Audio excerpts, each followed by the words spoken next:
Joining us on today's show is Matt Easton, sales coach, consultant, and founder of Easton University. He's here to walk us through answering an inbound lead or a customer call, and you don't want to jeopardize the deal. That is first and foremost. And I know you get excited, but you're talking about, Matt, experience from all levels, whether you're starting out in sales, whether you're a veteran in the game. Talk about that approach when someone does call in. Yeah, 100% Cheyenne. So here's something we might have all heard, whether it was from a coach or a boss or a parent. Let me know if you've heard this phrase before, Cheyenne. It's not how you start, it's how you finish. Oh, yeah. You've heard it before, right? Yes. Complete garbage when it comes to sales. If you have heard, it's not how you start, it's how you finish. And by the way, if we look at most sales coaches out there, no disrespect to them, most sales training out there, that's the fundamental foundation of the sales training. Is it's not how you start, it's how you finish. And most coaches, most training, most sales managers, because they haven't learned to be more skillful, will spend all of their time focusing on the finish, the what I would call the close, the how do I come up with clever and witty ways to outsmart Cheyenne at the end and to get her to do the thing that I want her to do or buy the thing that I wanted her to buy. Now, here's what I've discovered over my many years. It's how you start. It's not how you finish. And if you start correctly, Cheyenne, and you slow the process down in the beginning, the finish part, well, then it's a lot easier. So what I'd love to do is if we could take a couple minutes, I'd like to talk to our viewers about how they can answer the phone more skillfully. And if they need to call that prospect back, I would like to have them answering the phone, but I get it. I live in the real world the same as you do. Sometimes we have things go to voicemail. Sometimes we need to call people back. But why don't we spend a couple minutes and talk about how we can start more skillfully so the finish comes easy? Does that sound good to you? Absolutely, because you and I know timing can be everything, right? So you miss that one phone call, it could push you one way or another.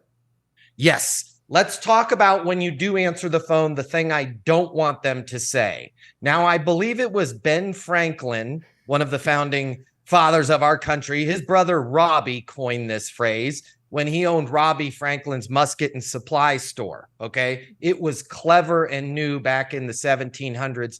Stop saying this one when you answer the phone. How can I help you?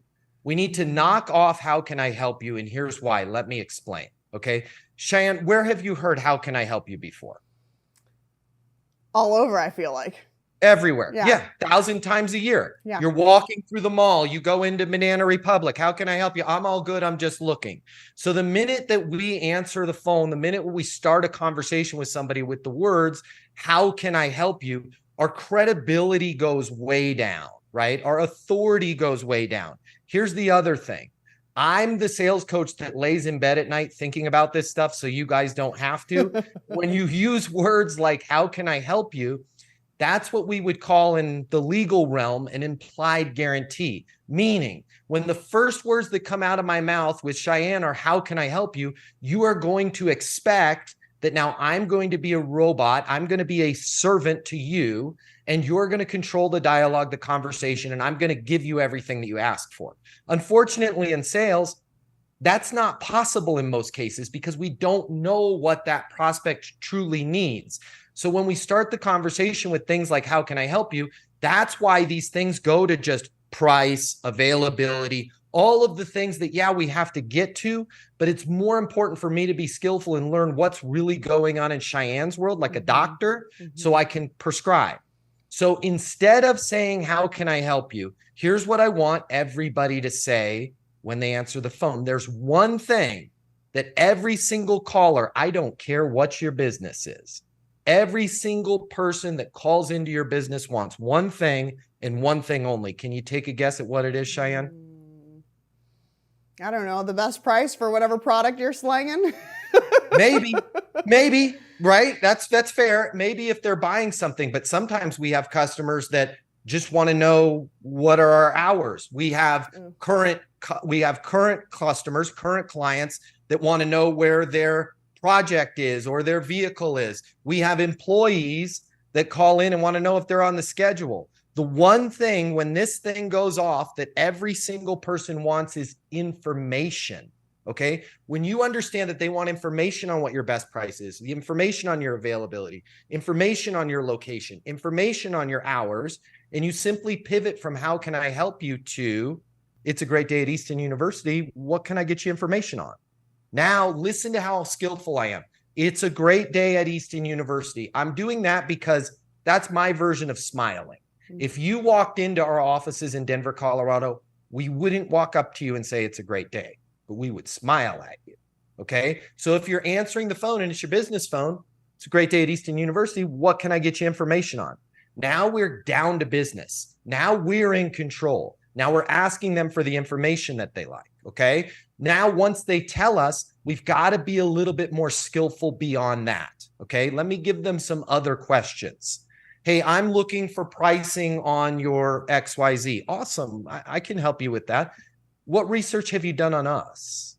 Now, that's a next question that you want to ask really early and often is, what research have you done on us? Because we've now discovered what information that person wants.